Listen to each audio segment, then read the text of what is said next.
BBA, BCA, BCom computer కోర్సులో 100% placement లభించే ఏకైక డిగ్రీ కాలేజ్ కూకట్పల్లిలోని I3 డిగ్రీ కాలేజ్ 8367215215. నమస్తే, మీరు చూస్తుంది సుమన్ టీవీ. నేను మీ కీర్తి. నాతో పాటు ప్రముఖ ఆస్ట్రాలజర్ గోరుగుంట్ల సురేష్ బాబు గారు ఉన్నారు. నమస్తే అండి. కీర్తి గారు నమస్కారం అండి. సో సురేష్ గారు, మనం ఉగాది కొత్త సంవత్సరంలోకి కొత్త ఆశలతో, కొత్త కోరికలతో, కొత్త రెక్కలతో అడుగు పెడతా ఉన్నాము. అసలు ఈ కొత్త సంవత్సరం కొత్తగా ఎలా కలిసి రాబోతోంది, ఏం జరగబోతోందో ముందుగా తెలుసుకొని తర్వాత స్టార్ట్ చేద్దాం. సో కీర్తి గారు, మనం ఒక అద్భుతమైన అత్యంత పురాతనమైన మన మహర్షులు ఇచ్చిన ఒక పద్ధతి ద్వారా ఈ రాశి ఫలాలు చేయటం తయారు అవుతుందండి. అంటే జ్యోతిష శాస్త్రంలో చాలా ఉంటాయండి, చాలా కాన్సెప్ట్లు, చాలా టెక్నిక్స్ ఉంటాయి. నార్త్లో కొన్ని, సౌత్లో కొన్ని, కేరళలో కొన్ని. మన ఇండియన్ ఆస్ట్రాలజీని వేరే కంట్రీస్ని అడాప్ట్ చేసుకొని వాళ్ళు మళ్ళీ అప్గ్రేడ్ చేసి మళ్ళీ అది మనం తీసుకొని చాలా ఉందండి. ఇట్స్ ఎప్పటి నుంచో ఉన్న జ్ఞానం అండి. అయితే మనం ఈ రాశి ఫలాలు చెప్పుకునేది, అందులోనూ ఉగాది మంతు రాశి ఫలాలు చెప్పుకునేది, ఈ ఉగాది మంతు రాశి ఫలాల్లో కూడాను మనం చేసే స్టైల్ వచ్చేటప్పటికి ఈ జ్యోతిష శాస్త్రం అత్యంత పురాతనమైన పద్ధతి, the most oldest and traditional. అంటే స్టిల్ ఇప్పటికి మనం చదువుతున్నాం. ఇది విల్ బి దేర్ అండి, ఇది ఇంకా ఇది విల్ బి దేర్ అండి. 1000, 2000 వీ డోంట్ నో. భూమి ఉన్నంత వరకు ఇది ఉంటుంది, ఎప్పటికీ దీన్ని తీసేయలేదు. ఎంత పాతదో మనకు తెలియదు, ఎంత కాలం ఉంటుందో కూడా మనం అంచనా వేయలేం. అంటే వాళ్ళు ఎలా చెప్తారంటే, చాలా మందికి ఇక్కడ ఉన్న జనరేషన్స్కి మనకి A+B² అని అంటాము. అందులో అసలు A² ఏంటి, అసలు B² ఏంటి, 2AB ఏంటి, అది అర్థం చేసుకోవాలి. అసలు A² అంటే మన ABCలు రాసి నేర్చుకునేటప్పుడు ఉండదు. ఆ లాజిక్ ఏంటి, అది మన ఆ బిహైండ్ ఉన్న ఆ లాజిక్ని అర్థం చేసుకోకపోతే అది looks like some kind of A foolish statement, ఆ సెంటెన్స్ లాగా ఉంటుందండి. సో అదర్వైజ్ మనకు సంబంధం లేనిది ఇది. A+B మనకి ఏం సంబంధం అండి రియల్ లైఫ్లో. ఈ శాస్త్రాన్ని కూడా, జ్యోతిష శాస్త్రాన్ని మహర్షులు సూత్రాల రూపాల్లో పెట్టారండి. మనం మామూలుగా చూస్తే it looks like A foolish thing, nothing. ఏమది మనకు రియల్ లైఫ్లో ఏం ఉపయోగం దాని ద్వారా? దాని గురించి మనం ఎప్పుడు చదువుకోము, అంత టైం స్పెండ్ చేయము. ఎవరో ఏదో మాట్లాడితే అది నెత్తిన పెట్టుకొని మనం నమ్మము, ఇది వేస్ట్, ఇది మూఢనమ్మకం. ఎందుకంటే దాని గురించి మనకు తెలవకపోవడం అలా ఫీలింగ్ అవుతాం. ఎప్పుడైతే మనం తెలిసి టైం స్పెండ్ చేసేది నిజమా అని ఎప్పుడైతే ఎక్స్ప్లోర్ చేస్తారో అక్కడే వాళ్ళకి తెలుస్తుందండి. నేను ఈ జ్యోతిష శాస్త్రం దగ్గర నేర్చుకున్నప్పుడు నాకు నేర్పిన ఒక వ్యక్తి ఇస్రో సైంటిస్ట్ అండి. చూడండి హౌ, బికాస్ దీన్ని దేర్ బ్రెయిన్ రీసెర్చ్ బ్రెయిన్స్ అండి. వాళ్ళు రీసెర్చ్ చేస్తారు, ఇది ఎందుకు పెట్టారు, దీని వెనక లాజిక్ ఏంటి, అసలు ఏముంది, మొత్తం స్క్రిప్చర్స్ తీయటం, చదవటం, అర్థం చేసుకోవటం. వాళ్ళు దానికి టైం స్పెండ్ చేసి, పర్సనల్గా నాన్ ప్రొఫెషనల్ టైం స్పెండ్ చేసి వాళ్ళు ఇది ఇంత గొప్పదా అని వాళ్ళు స్క్రూటినీ చేసిన వాళ్ళే ఎవ్వరు కూడా కొట్టివేయరండి. మధ్య అటు ఇటు కాకుండా హాఫ్ నాలెడ్జ్తో ఉన్న వాళ్ళే ప్రాబ్లం అంతా క్రియేట్ చేసేది. సో ఇది మనం చెప్పుకుంటే ఈ సంవత్సరం యొక్క పేరులోనే మనకి దీని ఫలితం అంతా ఉంటుందండి. మనకి లాస్ట్ ఇయర్ క్రోధి నామ సంవత్సరం అని చెప్పుకున్నాం. క్రోధి అంటే కోపం. ఎక్కడ కోపం అంటే నేచర్, మనుషుల మీద కోపం ఉంటుంది. మనం చూసాం కదండి, మనకి సైక్లోన్స్ దగ్గర నుంచి, తర్వాత వాతావరణం దగ్గర నుంచి, రాజుల మధ్య గొడవ, దేశాల మధ్య గొడవ, బాంబులు వేసుకోవటాలు, ఈ న్యూస్లు అంతా ఇవే చూస్తూ ఉండేవాళ్ళం. టెర్రరిస్ట్ అటాకులు కానివ్వండి, ఇప్పుడు కాలిఫోర్నియాలో పెద్ద పెద్ద మన కలామిటీస్, ఫైర్ వచ్చేటప్పటికి అన్ని ఇళ్ళని కాలిపోవటము, ఇలా రకరకాలన్నీ జరిగినాయండి. ఏమైనా రాజకీయ పార్టీలు వచ్చేటప్పటికి చాలా రాజకీయ పార్టీలు మారిపోయి ఉన్నాయి, మనం చూస్తున్నాం అనమాట. సో వీటికి సంబంధించిన ఏంటంటే క్రోధింగ్, కోపం, ఒకళ్ళ మీద ఒకళ్ళకి కోపం, మనుషుల మీద మనుషులకి, రాజకీయ పార్టీల మీద పార్టీలకు కోపం, నేచర్ మీద మనకు కోపం, మనం నేచర్ మీద కోపం, ఇలా ఈ క్రోధంతో గడిచిపోయిందండి. అయితే ఈ సంవత్సరం ఏంటంటే దీని పేరు శ్రీ విశ్వవసు నామ సంవత్సరం. శ్రీ అని ఎప్పుడైతే ఉంటుందో అది శుభం, ఐశ్వర్యం అండి. సో దీని పేరే శ్రీ అని పెట్టేసుకున్నాం. అందులో విశ్వవసు నామం, విశ్వం అంటే యూనివర్స్, అంటే బిగ్ కాస్మిక్, ప్రపంచం. సో మన తల పైకెత్తి చూస్తే మొత్తం విశ్వమే. సో ఇప్పటిదాకా మనం ఒకళ్ళ మీద ఒకళ్ళు, నేను మిమ్మల్ని, మీరు నన్ను చూసుకొని మీరు నన్ను హెడ్ చేసుకోవడం కాదు నాయనా, ఒకసారి పైకెత్తి చూడండి, మనం పెద్ద ప్రపంచంలో ఉన్నాము. ఇవి ఎన్నే ఉంటే పక్కన మర్చిపోండి, మన ప్రపంచం చాలా పెద్దది. ఎక్కడైనా మీకు కాకపోతే, నచ్చకపోతే దాన్ని వదిలేసి ముందుకు వెళ్ళిపోండి, డోంట్ స్ట్రక్ దేర్ అన్నట్లుగా ఈ యొక్క సంవత్సరం మనకి ఒక దిశా నిర్దేశం చేసి చూపిస్తుంది. ఆపర్చునిటీస్ చాలా ఉన్నాయి. తర్వాత మనకి వశు అన్నదానికి మీనింగ్ కూడా సంపద అని వస్తుందండి. శ్రీ విశ్వ వశు అంటే యూనివర్స్ అంతా మనకు సంపదమయమే, లేదు అన్న ఫీలింగ్తో ఉండొద్దు. So you dig it, I will give it అన్నట్టుగా. అవునండి. సో ఏమవుతుందంటే ఈ విశ్వంలో ఆపర్చునిటీ చాలా ఉంటుంది, అద్భుతమైన వనరులు ఉంటాయి, అది తీసుకోవాల్సిన బాధ్యత మంది. వస్తే మీ దగ్గర లేదు అన్న ఫీలింగ్ అయితే లేదు, మీకు ఏది కావాలో అంతా ఉంది అన్నదాన్ని కూడా సింబాలిక్ చూపిస్తుంది. ఇంకొకటి ఏమంటే అందమైన అమ్మాయి, వశు అంటే దానికి బ్యూటిఫుల్ యంగ్ గర్ల్ని కూడా రిప్రజెంట్ చేస్తుంది. ఎప్పుడైతే మనకి బ్యూటిఫుల్ యంగ్ గర్ల్ ఉంటే మనం ఎలా ఉంటామండి, it is obligation to everybody, it is enjoy to everybody also. It is also shows like young nature is shows always like progressiveness, okay, optimism. So ila attraction, towards the goals, ఇట్లా అన్నీ మనకు చూపిస్తుంది అనమాట. అందుకని చెప్పేసి ఈ విశ్వనామ సంవత్సరం అంటే ఈ పేరులో ఉన్న విధంగా అందరికీ సంపదలు వచ్చే ఒక మంచి సంవత్సరం అని, ప్రతి ఒక్కళ్ళకి చాలా బ్రాడ్ మైండ్గా ఉండేసి వెల్ యాక్సెప్టెడ్గా ఉండే తత్వం ఎక్కువగా ఉంటుంది. అంతేకాకుండా ప్రతిదానికి అట్రాక్షన్ ఉంటుంది. Okay, how a beautiful girl is attractive to the home, ఇది ఎక్కడ కానీ అక్కడ కానీ.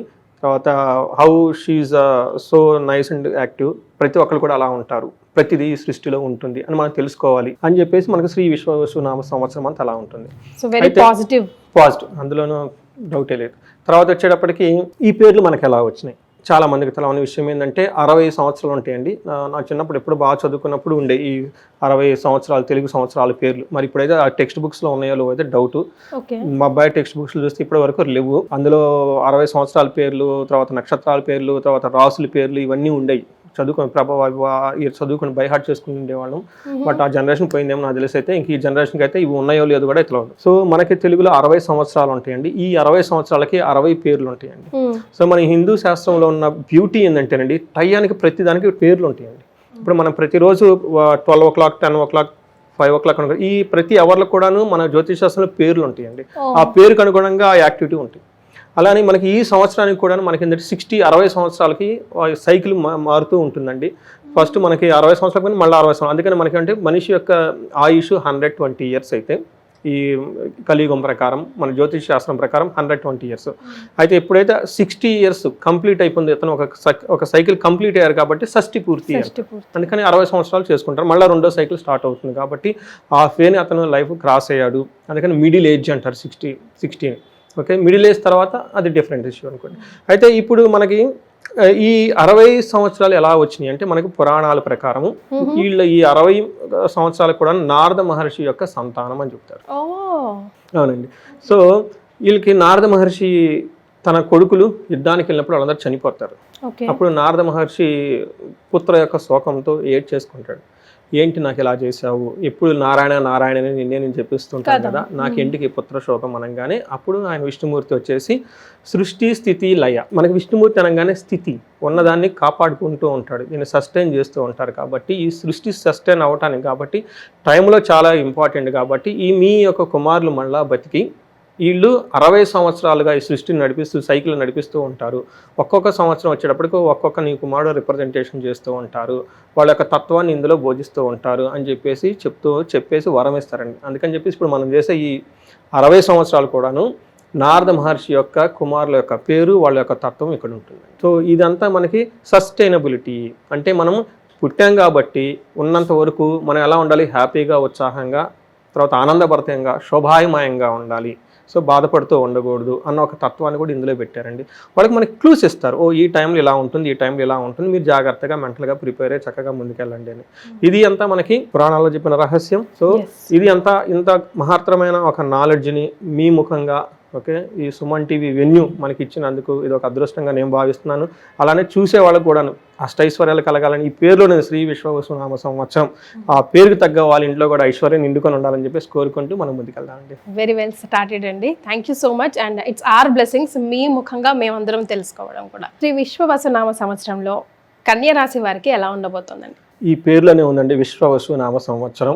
ఓకే, ఈ సంవత్సరం అంతా ప్రతి ఒక్కళ్ళకి ఐశ్వర్యవంతంగా ఉంటుంది. ఎందుకంటే వసు అంటంగానే మనకు తెలుసుకోవాల్సిన మీనింగ్ ఏంటంటే రిచ్నెస్. విశ్వం అంతా రిచ్గా ఉంది, బాగుంది, ఐశ్వర్యంతో ఉంది, ప్రాస్పెరిటీగా ఉంది. దాని ముందు స్త్రీ పెట్టడంతో అంతా ఐశ్వర్యవంతంగా ఉంటుంది. విశ్వం అంతా ఐశ్వర్యమే అన్నదానికి మీనింగ్ కాబట్టి శ్రీ విశ్వవసునామ సంవత్సరం. అందులోనూ కన్యరాశి వాళ్ళకి ఒక రకంగా చెప్పాలంటే చాలా బాగుందని మనం చెప్పుకోవాలి.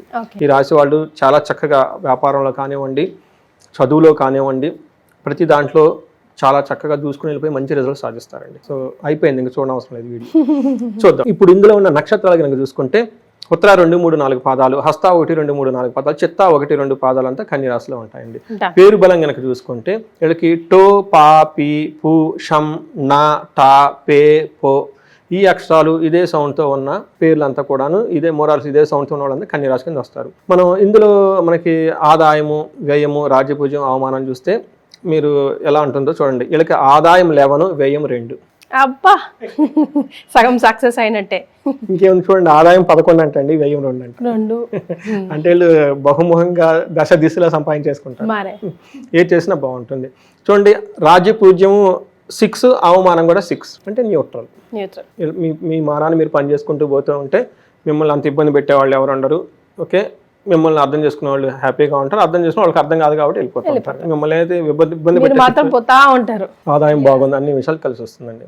అయితే ఇందులో మనకి గ్రహస్థితిని కనుక చూసుకుంటే వీళ్ళకి శని మీనరాశిలో ఉన్నారండి, గురువు వచ్చేటప్పటికి మిథున రాశిలో, రాహుకేతులు కుంభరాశిలోను, తర్వాత మనకి సింహరాశిలో ఉన్నారండి. వీళ్ళందరూ వచ్చేటప్పటికి మే 14, 18 తారీఖున గురువు రాహుకేతులు మారుతూ ఉన్నారండి, మధ్యలో చేంజెస్ ఉంది.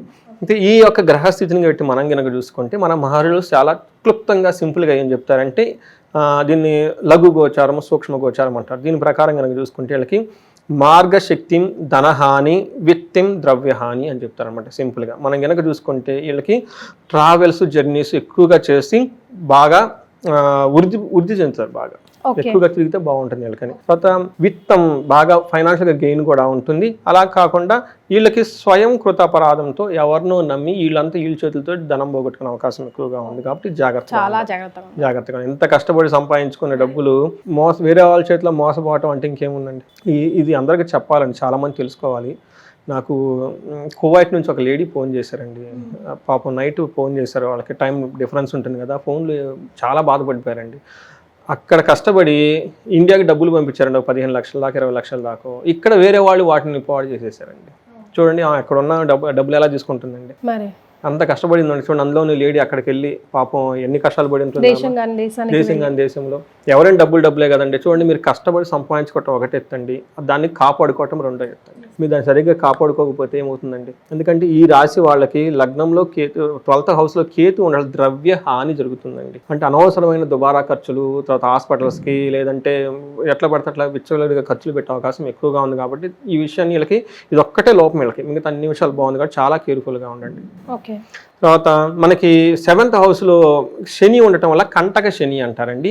అంటే ఇది ఏమవుతుందంటే పెద్ద ఇబ్బంది పెట్టేది ఏముండదు, అలానే ఇబ్బంది లేకుండా ఉండేది కూడా ఏముండదండి. అంటే మనం నడుచుకుంటూ వెళ్తుంటే కాళ్ళు ముళ్ళు ఉంటే ఎలా ఉంటుందండి, చిన్న ప్రాబ్లమే కానీ పెద్దగా ఎఫర్ అవుతాం. అంటే వీళ్ళకి ఉండే చిన్న ప్రాబ్లమ్స్ ఉంటాయి, వాటిని కేర్ఫుల్గా తీసుకుంటే లైఫ్ ఇది శని చాలా వీళ్ళకి బాగా చేస్తున్నాడు అని చెప్పుకోవాలన్నమాట. 7వ ఇంట్లో ఉంటే ఏమవుతుందంటే వ్యాధి పీడాం ప్రవాసాంచ అంతఃక్లేశం మహద్భయం, అర్ధనాశం మనస్తాపం, ధనాన్ని పోగొట్టుకొని అర్ధనాశం మనస్తాపం, తద్వారా మనస్తాపానికి గురవుతారు. అందుకని ధనాన్ని కేర్ఫుల్గా పెట్టుకోవాలి. మహద్భయం, అతిగా భయపడే అవకాశం కూడా ఎక్కువగా ఉంటుంది. ప్రవాసం అంటే ఫారిన్ స్టేట్లో ఉండి ఫారిన్ చోట్లకు వెళ్ళే అవకాశం కూడా ఎక్కువగా ఉంది. మీకు ఇందాక దుబాయ్ స్టోరీ చెప్పింది ఎందుకేనండి. సో వాళ్ళకు కూడా మోరార్లెస్ ఇదే ఉందండి. అందుకని ఆ రియల్ ఇన్సిడెంట్స్ ఇలా చెప్తున్నానండి. ఫారిన్ వెళ్ళేసి అక్కడ డబ్బులు సంపాదించుకొని అంత కష్టపడి పెట్టి ఎవరికో ఇచ్చి ఎవరో మోసపోతే ఎలా ఉంటుందండి. అది కాకుండా ఉండాలని చెప్పి చెప్తున్నా. ఆ తర్వాత వీళ్ళకి ట్రావెల్ చేస్తే ఎక్కువగా ఎడ్యుకేషన్లో కొంచెం బాగా స్లో ఉంటారండి. తర్వాత ట్రావెలింగ్లో కొంచెము జాగ్రత్తగా కేర్ఫుల్గా ఉండటం ఎంతైనా అవసరం అండి. అపశృతులు జరిగే అవకాశం ఎక్కువగా ఉంటుంది. ఫాదర్ హెల్త్ విషయంలో కొంచెం కేర్ఫుల్గా ఉండాలి. ఇది కంటక శని అంటారంటే అంటే అది పెద్ద ఇబ్బంది పెట్టేది ఏమంటే ఇందాక నుంచి చెప్పాను, కాల్లో ముండ్లు ఉంటే ఎలా ఉంటుందండి, ఇది పెద్దది కాదు, అలా అని వర్క్ లేదు, అలా ఉంటుందండి. వీళ్ళకి 7th హౌస్లో శని ఉంటే ప్రతిదానికి వీళ్ళకి అలానే ఉంటుందన్నమాట. తర్వాత జూపిటర్ వీళ్ళకి 10th హౌస్లో ఉండటం వల్ల ఏమవుతుందంటేనండి ఇది కూడాను అంత పెద్ద ఇబ్బంది పెట్టేది పరిస్థితి కాదు, అలా అని లేకుండా అనమాట. ఒక తటస్థంగా ఉండే అవకాశం ఎక్కువగా ఉంది. అందులోనూ వీళ్ళకి 10th హౌస్లో ఉండటం వల్ల వీళ్ళకి పెద్ద మంచి జరిగే అవకాశం కూడా చాలా చాలా తక్కువగా ఉంది. ఇందాక చెప్పినట్లు న్యూట్రల్గా ఉండే అవకాశం ఎక్కువగా ఉంది. ఇది కొంచెం జాగ్రత్తగా ఉండాలి. కానీ ధనం అయితే టయానికి వచ్చేస్తుంది. తర్వాత ధన ప్రవాహం, అప్పుల విషయంలో వాటి విషయంలో చాలా బాగుండే అవకాశం ఎక్కువగా ఉందండి. అయితే రాహు వీళ్ళకి 6th హౌస్లో ఉండటం వల్ల చాలా యోగ్యతను ఇస్తున్నాడండి, మంచి యోగ్యతను ఇస్తున్నాడు. ఏం చేస్తారంటే 6వ ఇంట్లో ఉండటం వల్ల ధైర్య వృద్ధి, వీర్య వృద్ధి, రిపునాశనం, సదాశివం, గౌర్భూమిచ్చ, మిత్రాణం లాభం అని చెప్తారనమాట. అంటే ఏం చెప్తారంటేనండి 6వ స్థానంలో రాహు ఉండటం వల్ల వీళ్ళు చాలా ధైర్యంగా ఉంటారనమాట. ఏ డెసిషన్ తీసుకున్నా బోల్డ్గా తీసుకుంటారు, పరాక్రమంగా ఉంటారు, శత్రువులపైన వీళ్ళకి విజయం ఉంటుంది.